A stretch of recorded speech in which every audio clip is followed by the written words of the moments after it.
আমি আমার প্রত্যেকটা লুক নিয়ে অনেক বেশি স্টাডি করি যে কিভাবে একটু ডিফারেন্ট হওয়া যায়, কারণ আমি মনে করি গ্ল্যামার ইন্ডাস্ট্রিতে আসলে জায়গা তৈরি করাচ্ছে সেই জায়গাটা ধরে রাখা কিন্তু অনেক বড় একটি বিষয়। আপনি দেখবেন আমি যখন স্টার্ট করেছি তখন অনেক তারকারা ছিলেন যারা এখন আর নেই, বা আমার সাথে শুরু করেছিলেন অনেক মেয়েরা, তারা এখন আর নেই, ঝরে গেছে, সরে গেছে, পিছিয়ে পড়েছে।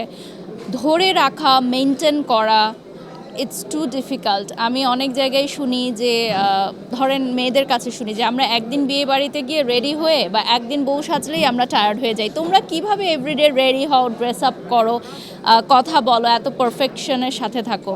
সো আসলে আমাদের এই গ্ল্যামার ইন্ডাস্ট্রিটা ক্যামেরার সামনে আমাদেরকে যতক্ষণ থাকতে হয় খুবই কনশাস থাকতে হয়। সো এটা অনেক মানে একটা প্রিপারেশনের বিষয়।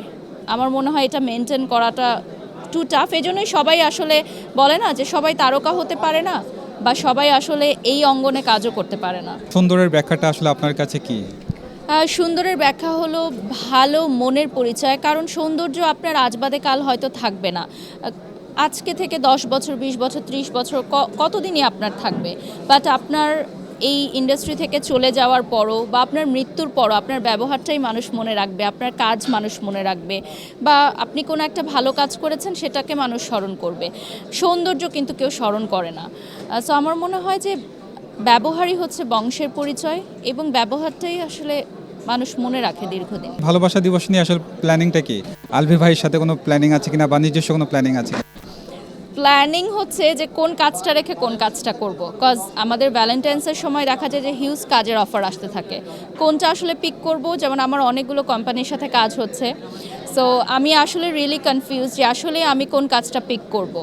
আসলে সবসময় যে পারিশ্রমিক বা কাজের কোম্পানি এরকম না, যারা আসলে প্রপার রেসপেক্টটা দিতে পারে বা যাদের কাজটা করলে আমার মনে হবে যে ভালোবাসা দিবসটাকে আমি ভালোভাবে প্রচার প্রসার করতে পারবো, তাদের সাথেই হয়তো কাজ করব। সো ফাল্গুন, ভ্যালেন্টাইন্স, ঈদ আসলে সব এত কাছাকাছি যে কাজের খুব বেশি প্রেশার। সো পার্সোনাল টাইমটা আপাতত একদমই ভাবছি না। আমার মনে হয় যে ভালোবাসা বারবার আসতে পারে, কিন্তু সত্যিকারের ভালোবাসা যখন আসে সেটা কখনো লাইফ টাইম ভোলা যায় না।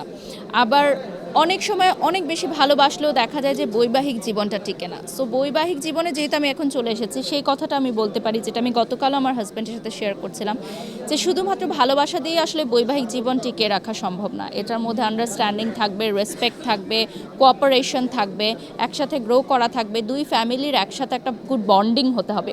সব কিছু মিলেই কিন্তু একটা কাপল। সো নট অনলি যে শুধুমাত্র একটা পিলার ভালোবাসা থাকলেই আপনার বৈবাহিক জীবন সুখের হবে, নট লাইক দিস।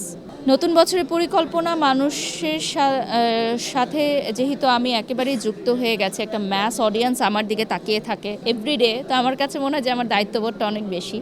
তো ভালো কাজ করতে হবে, দেশের জন্য কাজ করব, মানুষের জন্য কাজ করব, এমন কিছু করতে চাই যেটা আসলে তরুণ প্রজন্মের কাছে মাইল ফলক হয়ে থাকে, যারা ফলো করতে পারে। 250-টিরও বেশি ডিজাইন অপশন নিয়ে ওয়ালটন স্মার্ট ফ্রিজ, বোঝে আপনার প্রয়োজন। এই ব্র্যান্ড প্রমোশন নিয়ে আসলে কোনো পরিকল্পনা আছে কিনা? ডেফিনেটলি আছে।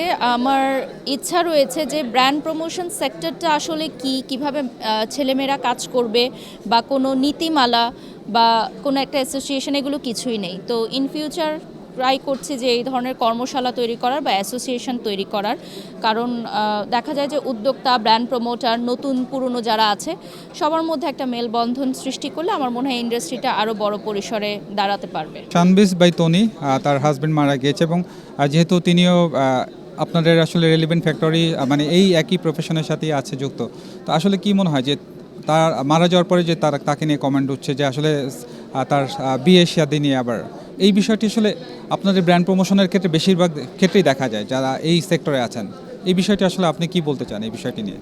আসলে পর্দার সামনে যারা কাজ করে, সোশ্যাল মিডিয়াতে কাজ করে, তাদেরকে নিয়ে মানুষ কথা বলবেই, সেটা আমরা থামাতে পারবো না। বাট ইয়েস, আমরা পজিটিভিটিকে সাপোর্ট করি, নেগেটিভিটিকে দূরে থাকতে বলি, এবং সবার জন্য শুভকামনা রইল। Thank you.